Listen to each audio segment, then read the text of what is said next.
Hey everybody, Chris here for your Friday 2 p.m. jam session. Super excited. I got Billy McLennan from Gorgias here. Billy, thanks so much for jumping on with me today. Yeah, pleasure to be here, and thanks for having me. Of course. So, Billy, as you know, we do these Facebook Lives on Friday. We do this for the group. At SUBTA, we're trying to come out, put out as much content as we can to help those in this industry really build on their business. And one really important topic to think about for this year is the holidays and what customer service is going to look like this year for the holidays. And I know Gorgias has got a really robust platform for that. You know, just really quickly, give us the 30 seconds of what Gorgias does and tell the audience listening what they do. Yeah, absolutely. So Gorgias is on the software side of customer support. Essentially, we're a help desk specifically focused on e-commerce. So if you're D2C, those are all of the merchants that we work with. And so you can think that we basically help you bring in all of the channels you're talking with your prospects and your customers on. So of course, things like email, live chat, but also more D2C focused channels like SMS, social, so like your Facebook and Instagram, organic and ad comments, and you're getting customer support there, Facebook Messenger, phone. So really all of those channels into one place. And then we'll connect with your e-commerce platform. So if you're a brand selling on, your website's powered by Shopify, Magento, BigCommerce, things like that, we connect with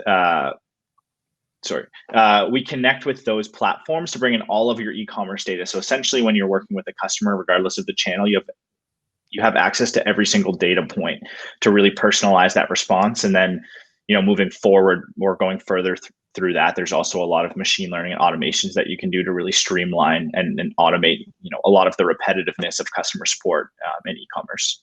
It's very robust and allows you to make really good decisions for your business, right? With the data they're pulling from customer service and being able to manage all, because customer service isn't just on somebody emailing you, but it's tickets on Facebook, right? Messenger and all these other things. So yeah, it's great. And so let's talk about this holiday season, because I think that there's some people that aren't ready for it. There's probably going to be more purchases online this holiday season than ever.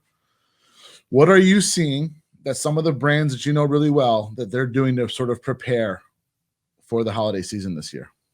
Yeah, absolutely. So, obviously last year was a 2019 Q4 was a record-breaking Q4. This year, they're expecting it to be even bigger. So basically what we did to start is we looked at some more recent data during the pandemic. There was obviously a surge online. Everybody was shopping online. I think the stat was like 75 or 74% more people are going to be shopping online versus retail this year. And so with the online shopping, what we saw like more recently during the pandemic is that 50% of the types of tickets that you're getting are supply chain related. So it's all about, hey, what's my order status? My order hasn't arrived yet. How do I do a refund? How do I do a return or an exchange? So e-commerce customer support is different than maybe a SaaS company's in the sense that it's very repetitive. And if anybody out there has done support, I know I've had founded a brand with a couple of guys before this, like support can be pretty demotivating, especially when you're doing the same questions over and over again. You're going to end your day in a bad mood.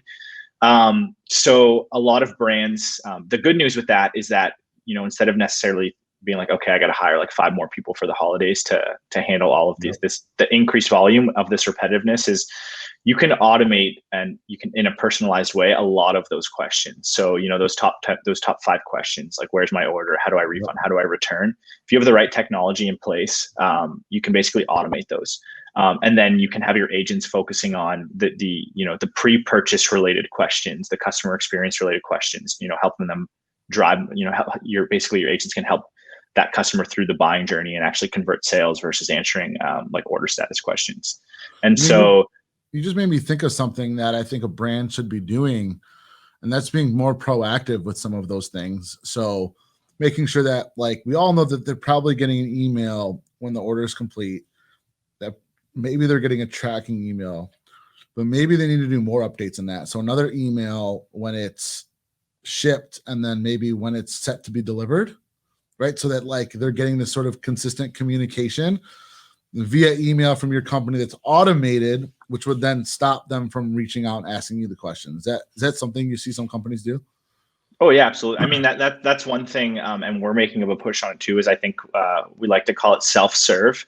So, not only like answering the questions when they come in, but like, if you have a way to self-serve that information to the customer. So in your example, if you're giving them the right expectations of when it's going to arrive, you're updating them every few days about what's happening, then they're not going to reach out to you unless there's further delays. But also, like if you think of like the where's my order status, there's chatbot functionality now where like someone hits your website, they click the widget, and they can basically put their order number in or their email, things like that, and then you can take them through automated flows to get that information. Same with FAQs. So like basically redirecting them to the FAQs to, be able to find that information before reaching out to you to ask. That's going to reduce the amount of, you're still going to see an increase in support during the holidays for sure. But if you do have good self-serve flows, you're going to reduce the number of tickets you have as well, and hopefully lower that a little bit. Love it. And those of you listening, if you got questions while this is going on, feel free to post them. Will Smith, thanks so much for the quick shout out. Good to see you tuning in. And so being proactive can be super important. Building templates, right? So I think again, let's think about some of the brands that don't have these things, but having set templates, right? That like is easy, like response 1, 2, 3, 4, 5. What are you seeing some of the brands, like what are they doing really well? What are they building templates for? How are they using them? Some of the bigger brands, how many different templates do they have? Because I promise you, there's some people that are still doing some manual responses, whether they're using Zendesk or Gorgias or whatever the platform may be, but you got to have some templates in there that can just like boom, boom, boom, respond, right? Yeah, absolutely. So yeah, if it doesn't matter what platform, any help desk that you're on, even if you're not on a help desk and you're using like a spreadsheet or something like that, you should have templates. Absolutely. I'd say the number of templates definitely varies, but the best brands in terms of efficiency, we're seeing that they're basically answering their tickets with like 80 to 85%. This is like exceptional. 80 to 85% of the tickets they're getting are being answered with a templated response, which means that's one click. Like you're not copying, pasting, you're not retyping things. You find the template and then you click it and then you close the ticket. And if it's the right template, hopefully they're not reaching back out to you. So it's a one-touch ticket as well. And then in terms of like, if you're like, okay, what templates? It'll be pretty easy, but just ask your support team, or if you have the data, like what are the most common, if you're tagging tickets, what are the most common questions you're getting? You should have template for every single one of those. Anything that gets asked more than once, you should have a template for. And this is all to save time, allow you to focus on things you do really well. So I think that's smart. Billy, tell me what you think lines of communication should be open for this holiday season. Email, chat, text message, Facebook Messenger. What are we looking at here? Do we need to have every single thing open? People can contact us in 100 different ways. Can they call us? What are you seeing? Yeah, you need to have, if you can have 100 different lines of direct communication with your customers during the holidays, you should have 100 lines. I'd say when people think of customer support, they think email and maybe phone, if they're still using phone, maybe some live chat. They're very traditional channels, but one thing that we're doing is we're trying to educate people on like the sales component of customer support. So there's more transactional channels, like you can do really cool things with live chat and targeting on your website. Also, SMS is probably the most popular one this year. There's a lot of hype around it. There's been a lot of money invested into some of these SMS platforms. And some brands are attributing almost 20%, if not 20% of their revenue specifically to SMS. And so if we stick with SMS, if you're sending out SMS campaigns, people are reaching out. It's usually transactional. They're usually reaching out like, oh, hey, yeah, can you send me a link to purchase this bracelet and this necklace together? And if you don't have your support team or somebody that can answer that essentially instantly, as fast as possible, if you're getting to that an hour, 2 hours later, or the next day, they may very well already bought something else, or they're not going to come back. But if you can grab their attention within 30 seconds, incorporating that into your support flow, the likelihood of converting that customer is much higher. We see there's a direct correlation with any channel when it comes to response time and the conversion rate. So basically what we see with chat and SMS is if someone reaches out with pre-purchase question and you get back to them within less than 10 minutes, on average, the conversion rate, so into a customer, is about 28%, so much higher than your website alone. And then we've seen situations during Black Friday, Cyber Monday last year, for example, where people are ready to buy on the spot. If brands that have like a full-time agent on live chat, so they're responding within a couple of minutes, on Black Friday, it wouldn't be uncommon to see a 50% conversion rate from people asking you questions about purchasing before they do, if you're responding within like I a feel couple of like minutes. you got to respond fast. Like people's attention's short, right? Do you find that there's more questions with gift buying than buying for yourself?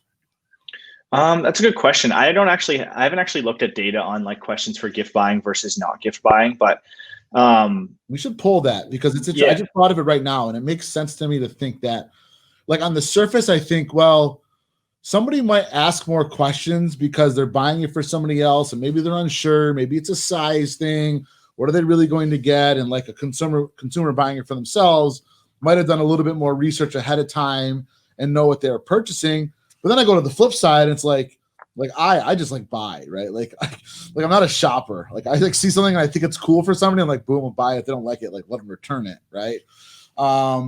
But maybe you guys can pull that data and we can release it to the audience at some point. What you're seeing in terms of more questions with gifts or not.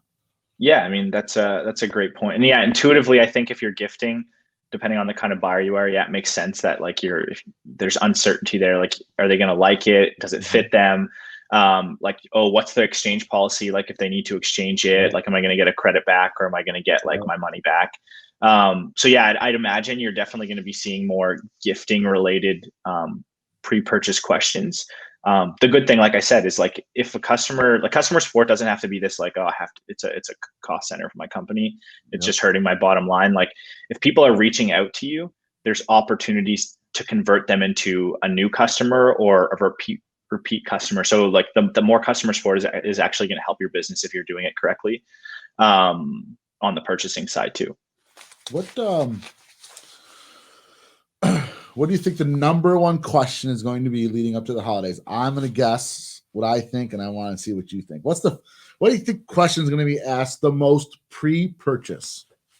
A pre-purchase question. I know what it is. I already know what it is, like in general, like total, not just pre-purchase, but I think pre-purchase is probably going to be, holiday season, they're going to be asking for discount codes.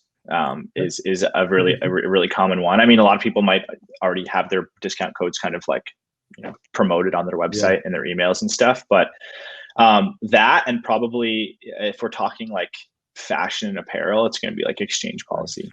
Or is my package going to arrive by Christmas? That's exactly the question I was going to. There's a lot of supply chain issues.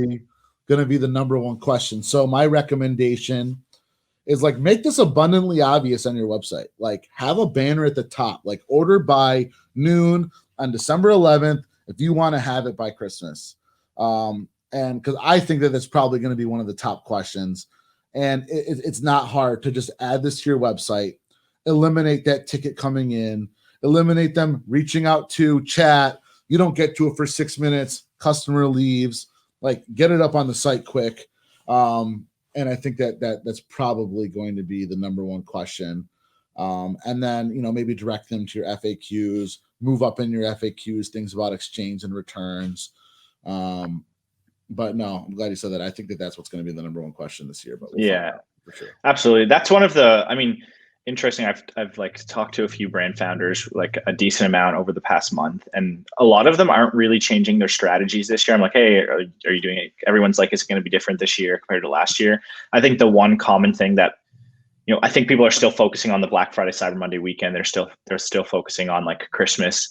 But the one thing I'm seeing is a lot of brands are basically, they're saying, hey, like we're that last ship date for say Christmas Day is getting earlier.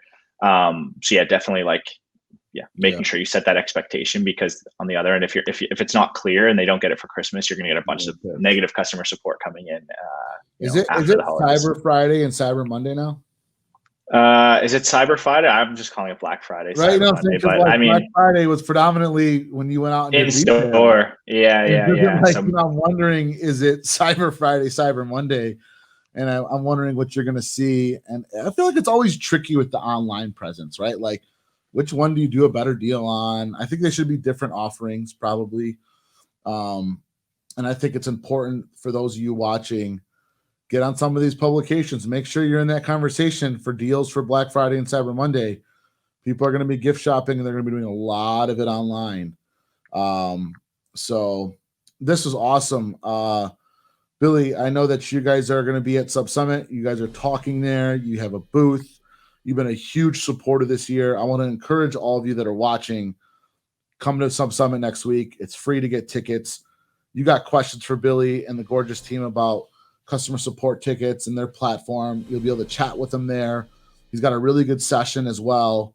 And I know a lot of brands have had a lot of success, and the key part of what they do is being able to look at that data and make better decisions for your business, something that a lot of businesses need to do well. So, Billy, is there anything else you wanted to add there real quick?